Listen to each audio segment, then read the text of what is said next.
Boa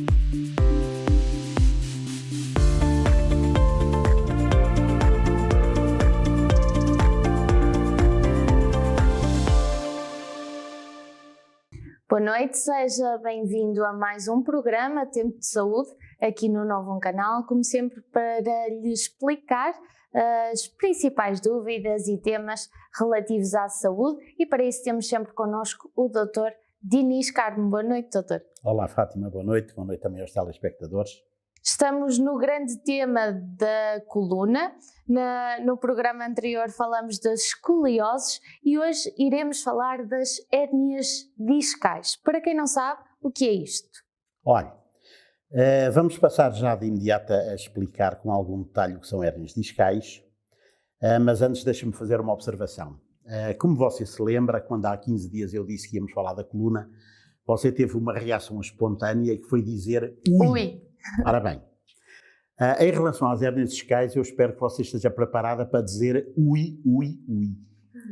Porque se a coluna é efetivamente um poço de equívocos, de preconceitos, de ideias erradas, de especulação, bom, então as hérnias discais são verdadeiramente a cerejinha em cima do bolo. De maneira que vamos efetivamente começar por explicar, ou tentar explicar às pessoas com algum detalhe, o que são hérnias e o que são hérnias discais. Há uma diferença. Há uma diferença na medida em que as hérnias discais são hérnias, mas nem todas as hérnias são do disco, são discais. Pronto. E eu queria começar exatamente por explicar às pessoas o que é uma hérnia. Eu para isso trouxe aqui um dicionário de termos médicos, mas não é preciso as pessoas comprarem um. Basta irem à internet e se assim o fizerem poderão ver no dicionário online da língua portuguesa que a hérnia é a saída de uma víscera ou de parte dela da cavidade que a contém, geralmente formando uma saliência. Pronto, portanto as hérnias são realmente uma das patologias mais frequentes da espécie humana. O meu neto com 3 meses teve de ser operado a 2 hérnias inguinais com que nasceu. Eu não fui operado aos 3 meses, mas fui operado aos 30 anos também de uma hérnia inguinal. Portanto, já toda a gente ouviu falar de hérnias umbilicais, de hérnias escrotais, de hérnias... pronto. E, portanto, a hérnia discal é uma hérnia do disco. E o que é o disco? Bom, o disco é um dos 2 elementos estruturais fundamentais da coluna. Porque a coluna é segmentada, e o que é que nós queremos dizer com isto, a coluna ser segmentada? É que ela é constituída por 2 estruturas fundamentais, que são os corpos vertebrais, que são ossos, e os discos, e que se dispõem alternadamente como, digamos, os tijolos e o cimento numa parede ou no muro de uma casa. Só que, ao contrário do cimento, os discos têm uma capacidade elástica.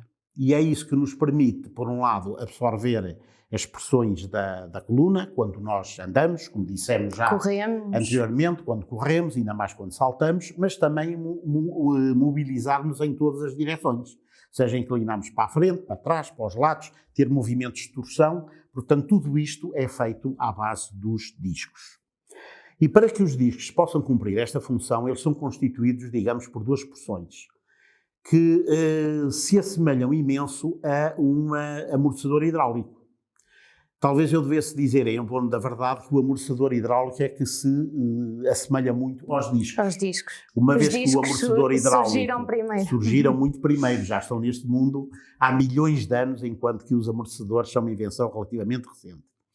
Mas então, tal como no amortecedor, nós temos um invólucro externo que é mais consistente, e que no caso do disco portanto, tem muita fibra, daí chamar-se o anel fibroso, e depois no seu interior é suposto existir uma substância gelatinosa ou pulposa, de maneira que o nome é precisamente núcleo pulposo. E isto funciona muito bem até o momento em que se começa a estragar. E quando é que se começa a estragar? E porquê? Ora bem, de que nós sabemos que há aqui um fator fundamental, que é a idade. Relativamente aos outros, são efetivamente motivo de especulação. E relativamente à idade, aquilo que é verdadeiramente chocante é que está provado que os discos começam a degenerar-se já nos anos 20. Isto foi algo que foi investigado mediante autópsias em soldados americanos que faleceram na Guerra do Vietnã, e em que se verificou que nesses jovens, com 20 e poucos anos, já havia sinais de nascença discal. Isso hoje em dia, digamos que essa investigação está muitíssimo facilitada porque temos a ressonância magnética. E conforme os telespectadores poderão ver, nós trouxemos um diapositivo onde do lado esquerdo se podem ver os discos e, se repararem, eles veem que na periferia há uma pequena mancha preta que corresponde precisamente à parte fibrosa, ou invólucro externo, mas o interior é claro. E é claro porquê? Porque a água na ressonância magnética aparece a branco. E daí, ao lado dos discos, eles verem um cordão, portanto, que esse aparece, portanto, num branco intenso. E porquê? Porque é o líquido cefalorraquídeo que está dentro da espinhal medula, que por sua vez está contida no canal medular. Portanto, os discos supostamente são hidratados. Agora, se os telespectadores repararem na ressonância que está do lado direito, vão ver que os discos estão todos com uma cor escurecida. E o que é que isto quer dizer? Quer dizer que os discos estão desidratados. Perderam água, portanto deixam de ter aquela substância pulposa, que é substituída de uma maneira que também eu nunca vi ser explicada por uma substância muitas vezes extremamente dura, fibrosa, algo que parece uma cartilagem ou um tendão, algo que é efetivamente muito duro. E que constitui um problema no caso de sair do disco para fora. E porquê é que ele pode sair do disco para fora e fazer então a tal hérnia? Porque repare, é que não é só o interior que degenera. Portanto, o próprio anel fibroso, tal como acontece com o pneu do automóvel, à medida que nós vamos metendo os quilómetros no pneu, ele começa a fazer pequenas fissuras e pode inclusivamente romper. E se o anel fibroso rompe, aquele material que está dentro do disco sai cá para fora. E, portanto, isso é que constitui a hérnia discal. Ora, qual é o problema da hérnia discal? O problema da hérnia discal é que atrás das vértebras e do disco está a espinhal medula, que está protegida, contida dentro do canal medular, e saem por ali fora os nervos que depois se vão distribuir pelo corpo todo. E aqui temos outro problema de fabrico. E que é o seguinte, é que nessa localização, ou seja, no ponto onde os nervos saem da coluna e depois se metem no orifício dos ossinhos para depois saírem cá para fora, os nervos não têm praticamente mobilidade nenhuma.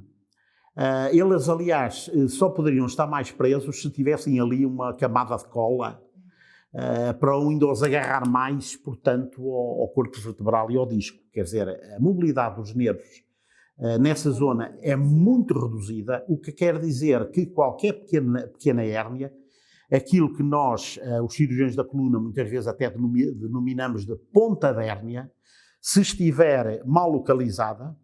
Pode ser uma grande hérnia. Pode ser realmente uma grande hérnia. Dar efetivamente muitos problemas, porque, como toda a gente sabe, os nervos são estruturas que não só são muito melindrosas, mas muito melindráveis. Eles são os autênticos meninos de couro. E, portanto, qualquer pequena pressão pode dar origem a uma nevrite, ou seja, uma dor que se transmite ao longo do nervo e que muitas vezes pode atingir, digamos, uma intensidade insuportável.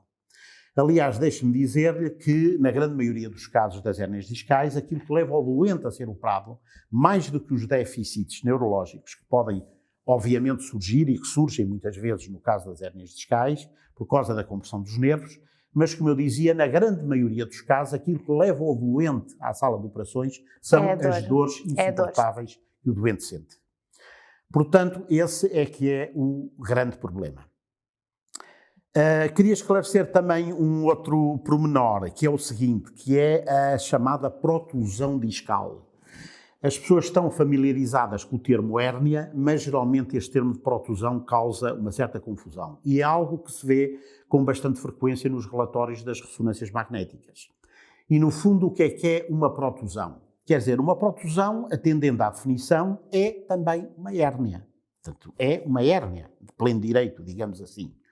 Só qual é a diferença? É que no caso da protusão, o material do núcleo pulposo, ou seja, do interior do disco, ainda está contido dentro do anel fibroso porque ele ainda não rompeu. Ou seja, ele inchou como se fosse um balão soprado com ar, quer dizer, ele sai para fora dos limites naturais que são o bordo posterior dos ossos, mas digamos que o material ainda está contido no seu interior, faz como se fosse uma bola. Portanto, não sai. Portanto, não sai. E, portanto, aí chama-se uma protusão. Se ele romper e o material sair para dentro do canal medular, nós, os cirurgiões, aí é que temos uma certa tendência para chamar hérnia mais a estes casos que eu acabei de mencionar. Portanto, no fundo, são dois tipos de hérnias, se quisermos. Uma hérnia que se pode dizer contida e outra que também muitas vezes se denomina de hérnia extrusada. E o que quer dizer essa extrusada? Quer dizer que o material já saiu do disco e que já está dentro do canal medular. Doutor, visto que as hérnias discais podem aparecer conforme a idade, não há aqui alguma forma de prevenir isto acontecer? Olhe, não há. Até porque, deixa-me dizer uma coisa, natural. Realmente a causa das hérnias, na maior parte dos casos, especulações, como eu digo, há muitas. Agora, a verdade é que as hérnias discais podem atingir qualquer tipo de pessoa e até, inclusivamente, qualquer tipo de idade. Aliás, é curioso que as hérnias muitas vezes aparecem em jovens. Antes disso, deixe-me só acrescentar um pormenor. É que, conforme as pessoas podem deduzir daquilo que foi dito, onde é que é mais frequente aparecerem as hérnias? Naturalmente que as hérnias é mais frequente aparecerem nos locais da coluna que estão sujeitas a mais peso e que têm mais mobilidade. Daí que elas aparecem mais no pescoço, sobretudo nas últimas vértebras, a chamada C5, C6 e C6, C7. O que quer dizer o 5, o 6 e o 7? C é de cervical. E 5 a 6, as vértebras cervicais, como todos nós sabemos, são 7 e, portanto, é a quinta e a sexta vértebra. Ou seja, a maior parte das hérnias aparecem no pescoço, nos dois últimos elos da coluna cervical.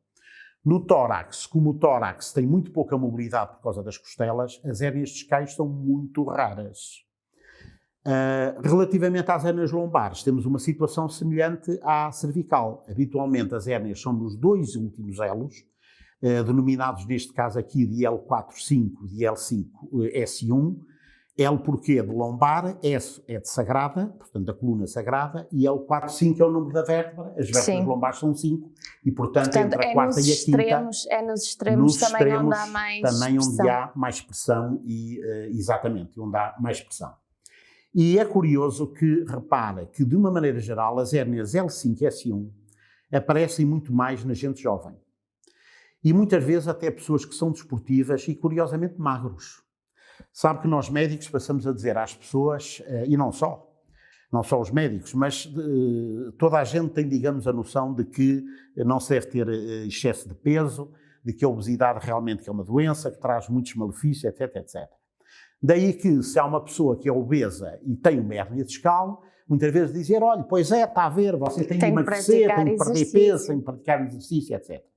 Mas a verdade é que as hérnias, como eu digo, sobretudo no último L da coluna, nesse tal nível L5-S1, aparecem muitas vezes em pessoas muito novas, estamos a falar de jovens com 18, 19, 20 anos, muitas vezes desportistas e muitos deles magríssimos. Já pelo contrário, as hérnias no nível superior, em L4, L5, têm tendência a aparecer numa idade mais tardia e efetivamente em pessoas que têm uma vida mais sedentária e habitualmente já com certo, portanto, com certo excesso de peso. E isto que parece às vezes um pormenor de menos importância, não é?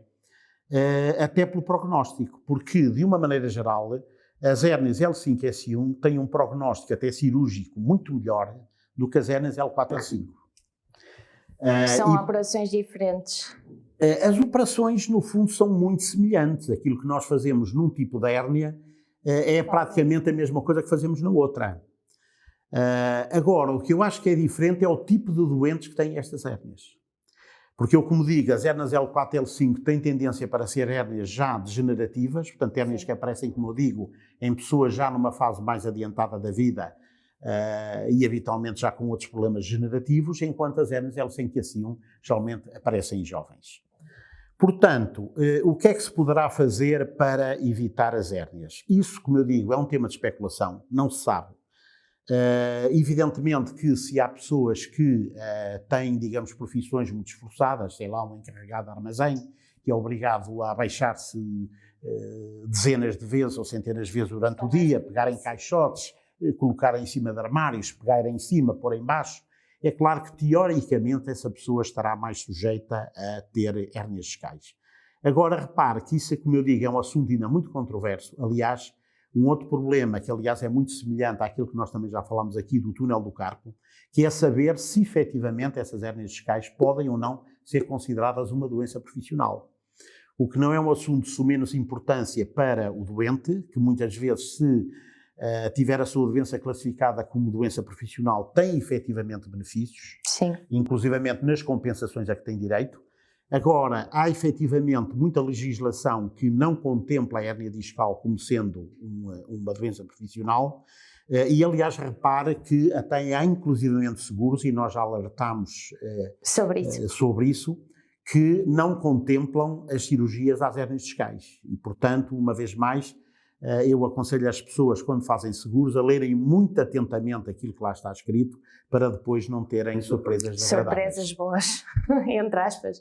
Doutor, todas as hérnias discais são obrigatoriamente sujeitas à operação? Não, está muito enganada. Nem todas? A maior parte delas, e quando dizemos a maior parte delas, estou a falar em cerca de 80%, não são operadas, sobretudo se tratar de um primeiro episódio de hérnia discal.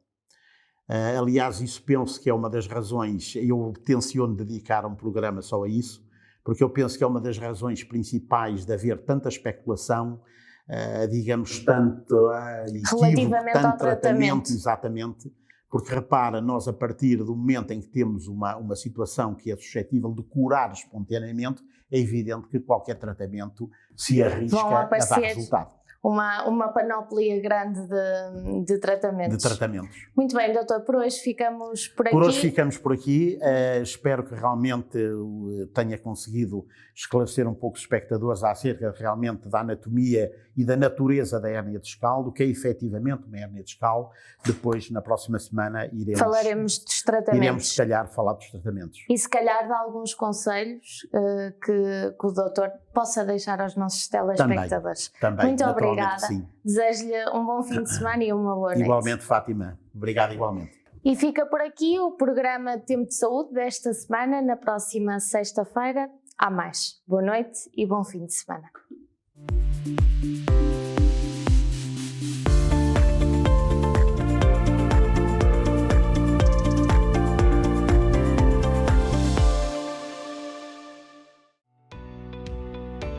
Novum Canal.